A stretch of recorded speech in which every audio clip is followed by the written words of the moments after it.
Hello. Sorry about taking me that long. I looked at the time. It was 3:01, and now it's 3:03. It's 3:03. So what up, guys? It's me, Nightmare Shadow Captain 3.0. Welcome to reacting videos. So now today, you all know why I'm here for to react. Now we going to watch this animation story this animation story of Theory by Friday Nights at Candy C AU Story Explained Chapter 133 Rises Rises and Fall of the Gold Days. This video is made by Balls. Oh my god, dang it. My phone. Oh my god, it's about to fall. It's about to fall. Shoot. Now, what would I say again? Okay. Now, this video is made by Jin Tun Studios, the YouTuber. He made this video a month ago. So I'm going to react to this show to his video. That's all, just a video, because I had nothing to say. I just had to say Finest of Candy City AU chapter. Now, we're gonna play the video. I'm gonna play it in 3, 2, 1, go. Hey there, guys. So this is going to be a very different series, I guess. Yeah, I just got to tell you. So My phone yeah, this is going to be fun. So this is going to be an explained series on the Five Nights at Candy's AU that I have. I was going to do a timeline episode on in the CC FNAF AU, but that doesn't really have a set timeline. If you really wanted to find a timeline, it's really not that hard. But the FNAC timeline, well, this AU has a lot of differences from the original candies, obviously. So I thought, why not explain it with the new reboot of the series, I guess. Yeah, as for those of you who don't know, it is back. And is back for good. Don't worry, it's not gonna disappear again. So yeah, I mean that's all I've got to say. So let's dive into this. There probably will be like 5 parts in this series, but yeah, let's get right into it. Chapter 1: The Man Behind the Dream. Charles Coleman, a showbiz man, was born in 1927.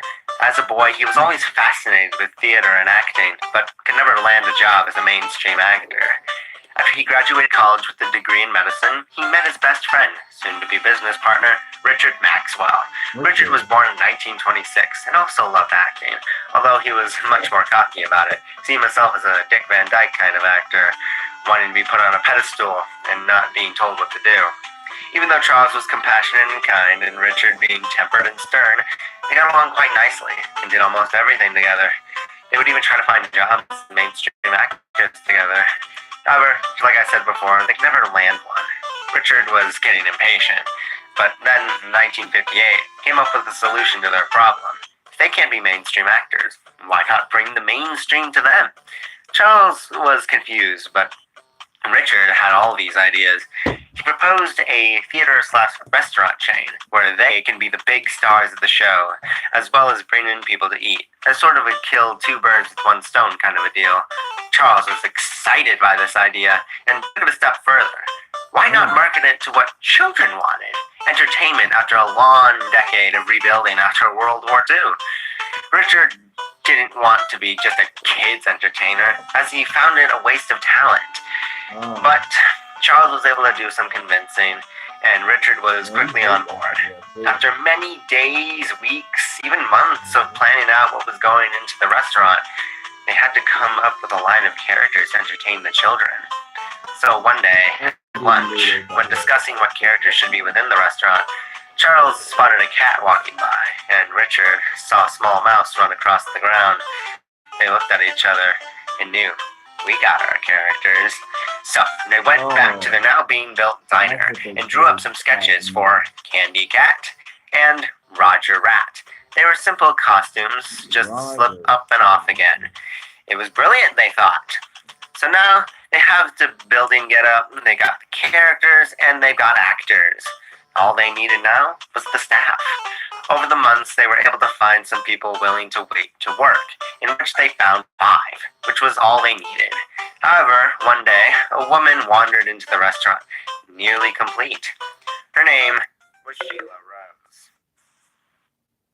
Chapter 2, Sheila Rose and the Mountain Cat. Sheila Rose was a married mother of 3, Mary, Marla, and Clayton Rose.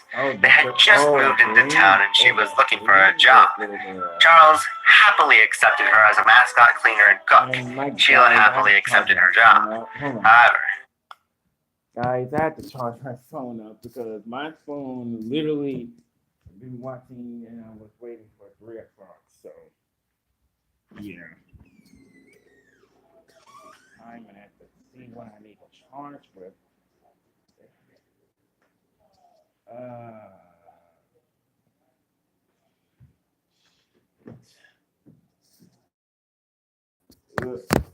shit.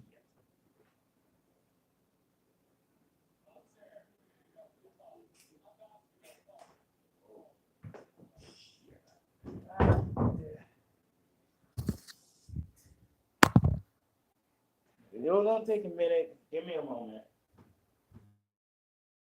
I'm trying to find something else to sit.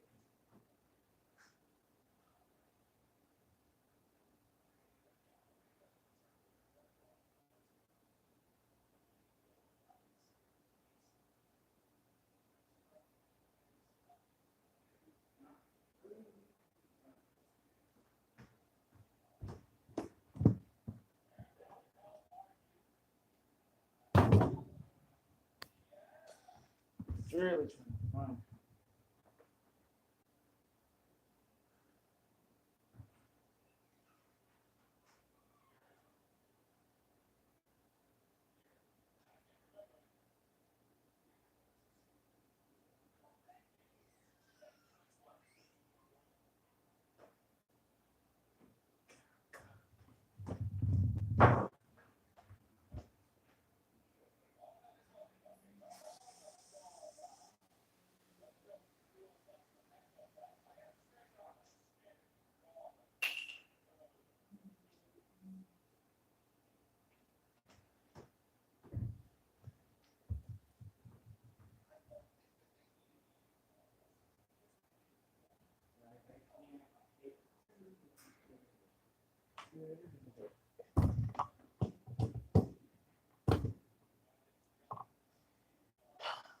Shit.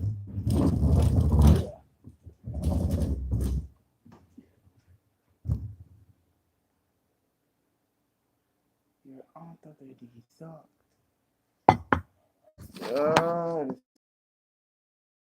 Take a minute. It only take a minute. You're gonna find something else to hang from me.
Alright. Alright, I think I found something. Guys, in case you know, I'm gonna turn it down because my brother's in there watching this video on the TV. So I just don't want no loud noise or anything. So, God, freaking damn it, God.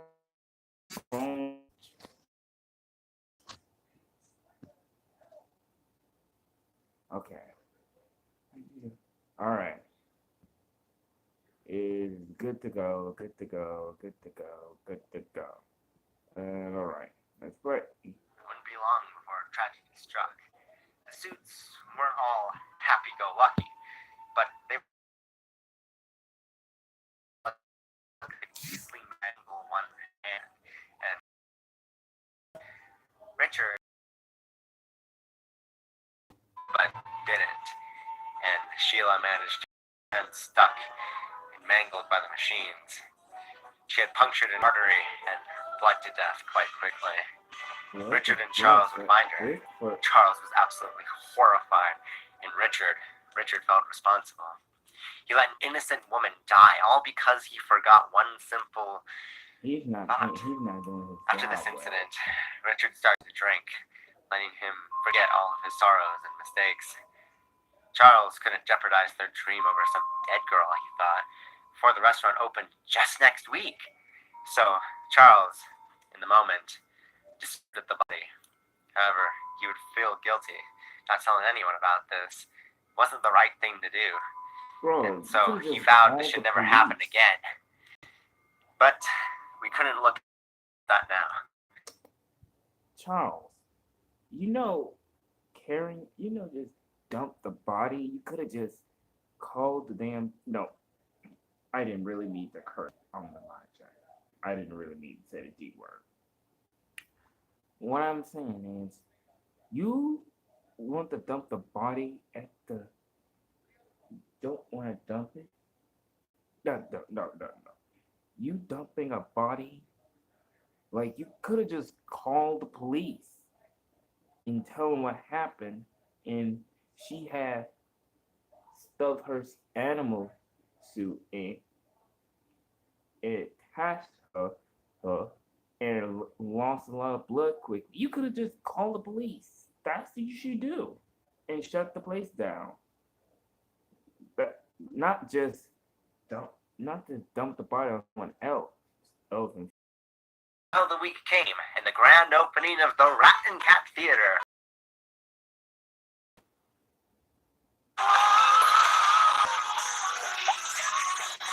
Only on Disney Plus. I want to detour here and explain what happened to Sheila. You're probably saying, you explained what happened to her. And yes, you're correct, but I'm talking about her soul, as it would still live on, even after her death.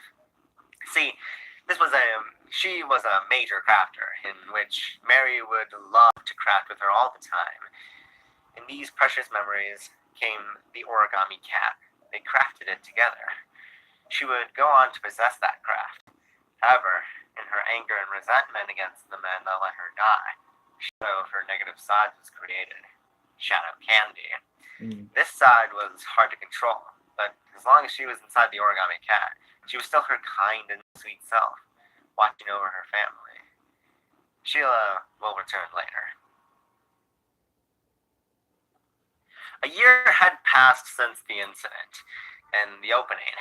With Clayton and Marla out of town with an aunt, Mary, at this time 8, and her father Frank decided to spend the entire week together. Frank, having to work full-time at the theater, as it was a very busy week, had to bring Mary along with him everywhere, since he couldn't afford a sitter. Mary didn't mind, however, as she made great new friends with a girl named Molly and a boy named Aiden. She would also come across the Rat and Cat a lot. She would play hide and seek and tag with them, all good fun times. There's also another character she didn't really go to, however, Puppeteer and his puppet Vinny. She always felt a negative aura around him and didn't really trust going up to him. On the Friday Frank had to work full-time, Mary had come across a group of kids playing hide and seek with the rat. She joined in the fun and went to go hide. She saw that the cat came out of the back room and decided to hide in there. She saw a locker and hid inside. The rat, Richard, saw her go in and headed inside. The puppeteer, named Nathan Richards, saw the clear signs. Richard was drunk, very drunk. Even after a year, his grief only got worse, and his drinks only got more expensive. Nathan tried to take the suit off and force him to go home, but Richard fought back, and after a struggle, Nathan pushed him, and Richard hit his head in the back of the table. Oh, This triggered the mechanisms, mangling his neck that was an and accident. dying quickly. The cat, Right? Charles, came inside to see what all the ruckus was about. He couldn't believe it. It happened again. Not letting it go this time, as he vowed all those years ago. He went to go to the phone and call the police. But Nathan couldn't just throw his life away like this. So he went up to Charles and strangled him, which again triggered the mechanisms, mangling his neck, and he died pretty quickly. Ooh. Nathan gave the police a fake story and evacuated the building. Mary was horrified. She ran outside and found her father. Shortly after, the Rat and Cat Theater was closed.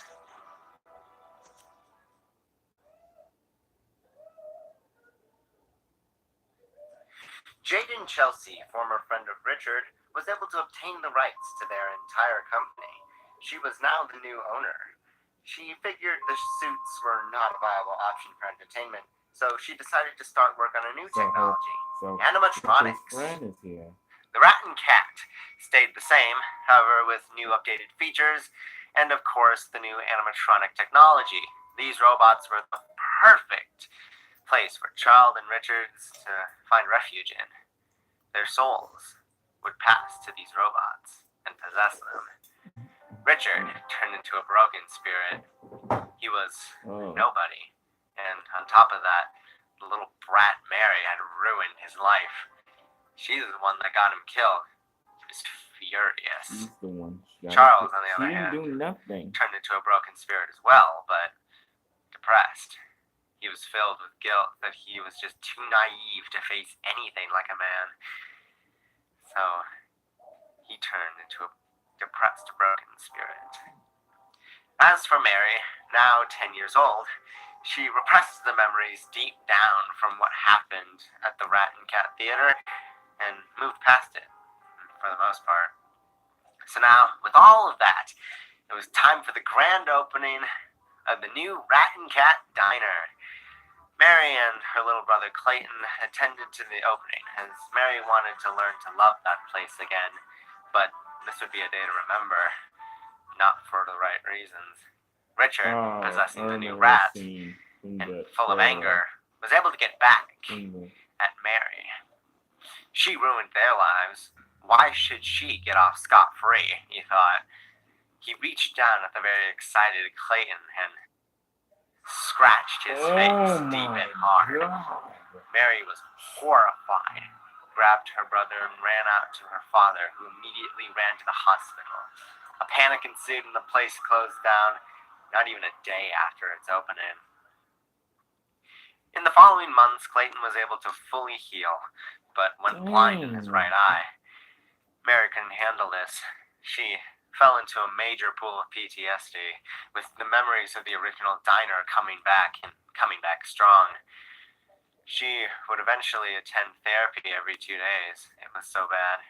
Her therapist, Agnes Holly, made sure she got the right treatment she needed, but it wouldn't be long before his grief would manifest itself into monsters. Yep. Oh boy, so that was chapter 1 to 3. Your coworker with their favorite snack. Ritz, a taste of welcome. 3 and 5. Well. Like a reason stayed out past midnight again. So much that they manifested themselves into Monster Rat and Monster Cat. These reflected the worst of her memories and trauma coming back to haunt her. She would go on to have continuous nightmares about these monsters. So much so, Frank had to get a cassette tape player to play calming music just so she can close her eyes. During these frightening weeks, memories of the original diner would slowly start to come back to her, making her remember what happened. But let's not forget she repressed these memories. It's all very foggy. Anyways, by the end of this terrible week, she remembered a puppet. Nothing specific, but enough to manifest into a monster. This nightmare and monsters only got worse and worse, not better. But one day in therapy, Agnes sat her down and told her that she needs to face her monsters, saying that if she didn't, she couldn't move forward with her trauma. Mary took the advice, and the next night she saw them.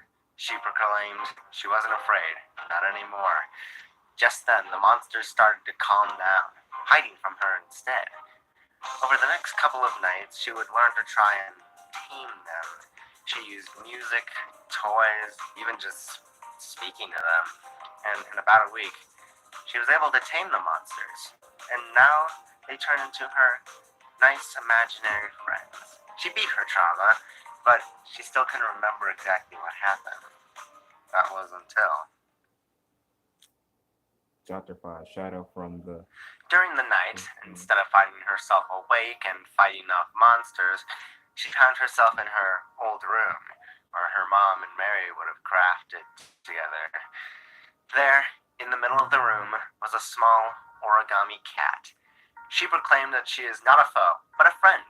She wants to help Mary remember what happened, and the only way for her to help is if Mary could retrieve artifacts and toys from the dreamscape, bring them back to her, and the memories would come back. So the solution was simple. Head out into the dreamscape and find what the origami cat wanted. So, Mary, Ratty, and Kitty went out to search for these items. Over the next week, they would find her old toys, reviving the memories from when her mom was alive, as well as the newspapers bringing back the memories from the theater. She was fully able and clearly able to remember everything except the last day. So, one more night, they went back in, but something wasn't right this time. Paths were destroyed, forcing her to cross the black parts without paths. Ratty and Kitty couldn't go on these black parts, as they would slip through and possibly drown. But Mary could stand on this. Odd. So, she braved it herself. After searching and searching, she found herself in a clearing, a valley full of trees. Just then, a voice started to speak. He was talking to her about past months of nightmares, therapy, and searching the dreamscape. Mary was confused and quite scared, and the voice showed himself. It was none other than Richard. Mary was confused. He told her who he was. He was the one that she killed. He then manifested himself into a shadowy mass of darkness and turned into the Shadow Rat. Mary was beyond scared and ran away, but he got on her tail. He chased her for as long as she could run until she inevitably got tired, and he was able to get her. She pleaded for her life, but he said, "You must atone for your sins, little one," and cut her deeply in the leg, just to give her a taste of how it feels. Mary screamed in pain, and he was about to strike at her head, but then the rat and the cat jumped out from the bushes and attacked the Shadow Rat. They got pushed into the black parts and slipped under like water. Mary crawled to where they slipped up and tried to get under, and was able to break through the glass. Odd. They were all free-falling until suddenly Mary was awake. She was being protected by Kitty and Ratty, while the Shadow Wait a video. Prey. Just then he striked as well as Kitty. Rat pushed Mary under the bed and covered the opening with a blanket and joined Kitty in the fight. Mary couldn't do anything else but listen to the chaos outside. After what felt forever, it went silent. Then the Shadow Rat grabbed her from underneath and raised her in the air. He told her, "Maybe you shouldn't have ran into that locker now." Mary was confused, but then a sudden realization came across her face. She remembered. Shock and worry enveloped the Shadow Rat. and he started to disintegrate along with everything else around Mary. He yells, damning Mary for remembering, and then suddenly, Mary awakes in her bed. It's morning. In the following weeks, Mary was able to put the puppeteer in prison, as she remembered what happened, everything. Nathan was shocked and angry at the little girl, telling her she wouldn't just get away with it. Mary left that day a changed person. She thanked the origami cat for all of her help in getting her memories back, and the origami cat just smiled. And so Mary continued on with her life, now with her new imaginary friends, Ratty and Kitty, who would be by her side until she was just 13 years old.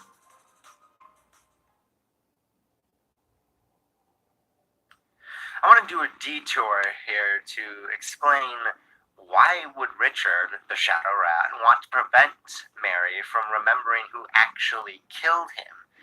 To that I say, since he was able to master the afterlife, manifesting himself as monsters and possessing objects, perhaps he could get his life back, he thought. If Mary hadn't remembered that last day, he could go back, prevent his death. That's why he tried to stop it before she remembered. Now, it's a little confusing, but that was his mindset. Why wouldn't it be, right? I mean, she never killed, And that was the second episode, rest of chapters. How about cherry ice cream? Jimmy John's. Save 20% on pickup orders when you order online. Chapter 6, The New Age of Candy. Jaden saw what happened as an accident, since Clayton didn't die. Since she still obtained the company and only tragedy happened with the rat and cat, they were completely scrapped and the whole idea of performers on a theater was pitched. Instead, she decided to completely rebrand the company and go strictly on an animatronic entertainment route. After a couple of strings being pulled, in 1980, she was able to get a much bigger and better location. She had created two new characters to star in this restaurant. Candy was changed. His character was remade blue, taller, and more approachable to children. His second character was Blank, and the animatronic be drawn on and swapped out with paper sheets that slide on his body. She always loved drawing, so this character was very special to her. In the months leading up to the opening, the rat and cat animatronics were transported separately. Cat went back to the factory he was made in, and the rat was transported to the new restaurant for budget reasons. Richard was saddened that he was separated from his best friend, which made him even more corrupt and angry. But he couldn't do anything about it. Mary had got away, and he was trapped within this new restaurant. As oversight that happened with the AI was put into the new robots, the AI was increasingly upgrading itself to the point where the new robots actually developed sentience. They were aware, they had feelings, personalities, all of that, just like a human. This new life was an amazing blessing, thought Candy and Blank. And so the time came in June of 1980, and the Candy's Burgers and Fries had its grand opening, and it was an instant success, being both quality food and fun at a cheap price. Candy and Blank lived their glory days singing, playing, hanging for the next 7 years. Chapter 7, New Tragic New Soul. In January of 1987, a birthday party would be hosted for a child named Blake Thompson, who loved candies with a passion. However, this birthday wasn't going his way. He was bullied for being too old to like it and just wasn't having a good time.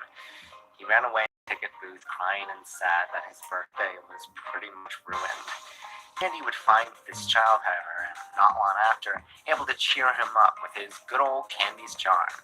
Blake ran off and Candy followed suit, but then saw his much older brother Connor Thompson, scolding him and getting frustrated at running away like that.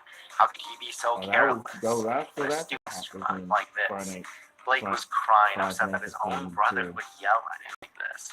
Candy, in his code, wouldn't allow anyone to be punished on the property and scanned Connor as a criminal.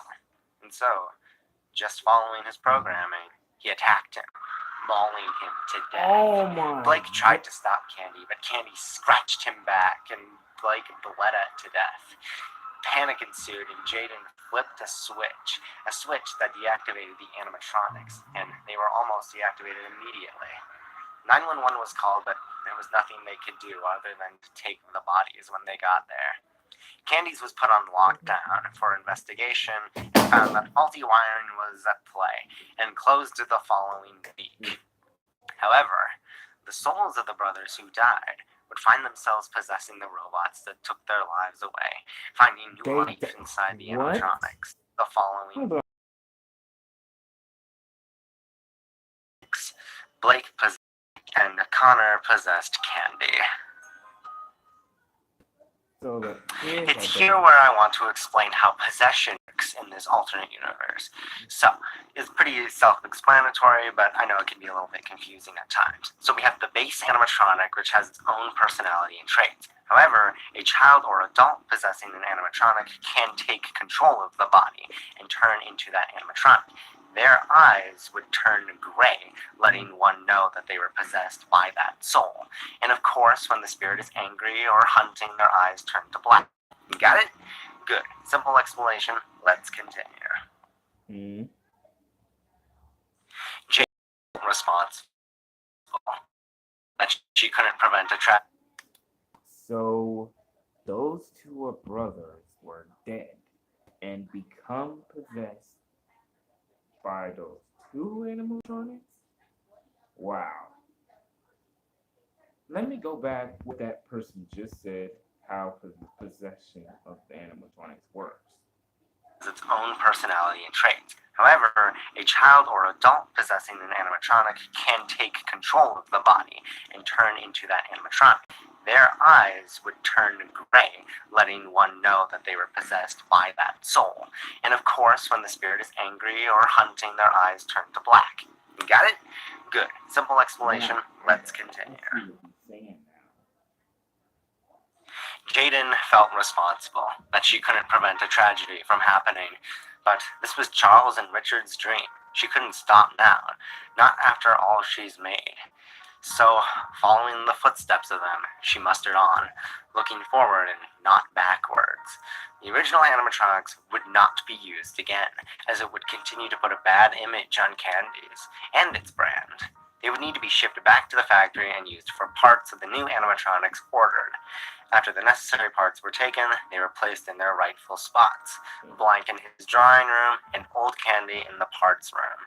After this, Candy's would get a whole new makeover, with all new entertainment, building design, and of course, a cast of characters.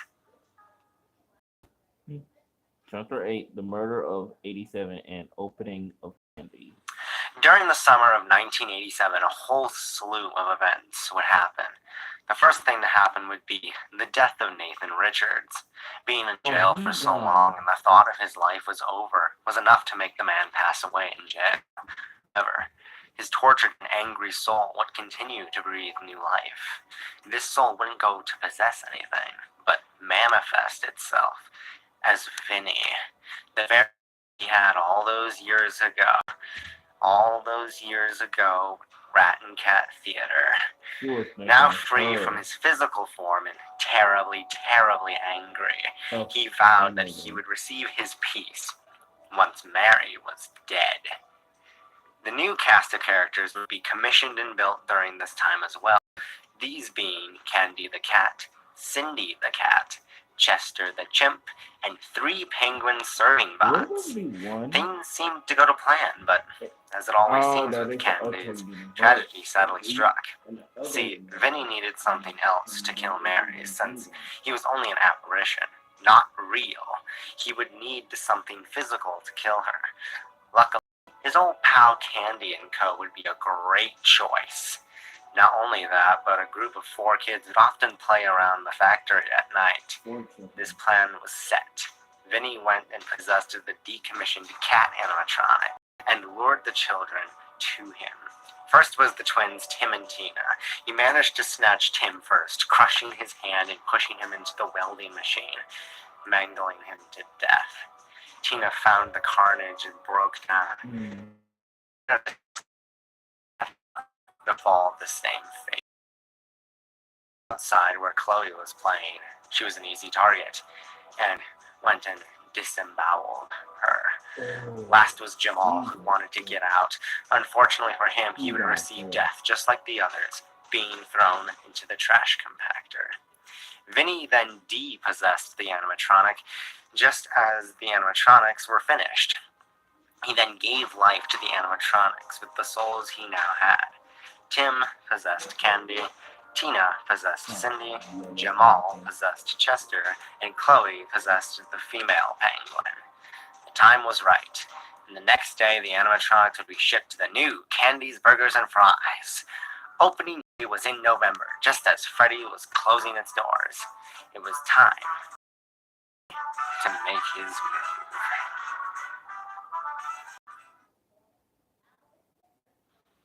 And that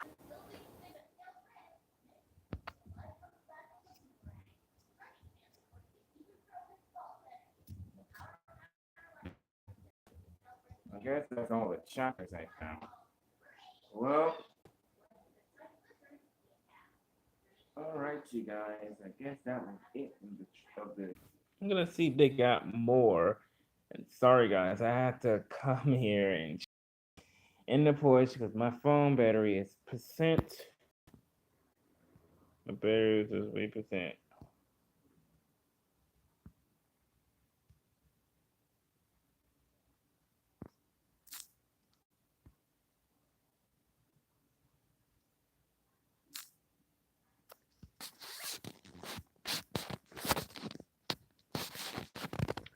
Well, to be fair, that's all 3 chapters left.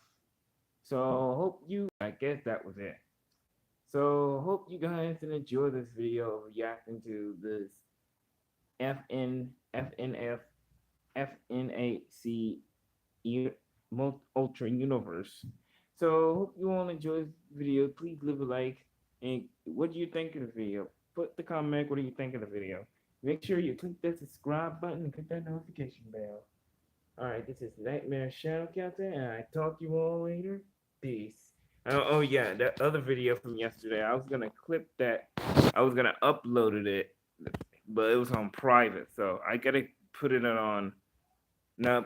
I just need more time to get this stuff ready on this video. So yeah. Goodbye.